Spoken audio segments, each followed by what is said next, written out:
የተረገመ መምህር እንደዛ ተዋደረገው አይደል? ምን አለኝና ምን ልስጥ?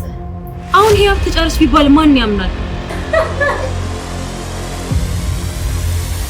መቼም ከአስተማሪ ጋር በመጋደም ውጤትሽን አስተካክያ አይሉሽም።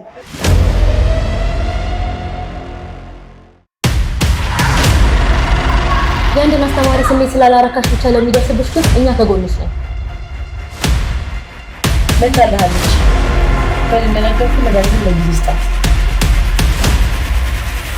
አውጃልሽ ነው የሚልሽ መንገድ ላይ ባዶ ድሮን ጨርቋን ተላየልሽ ነው አሉ።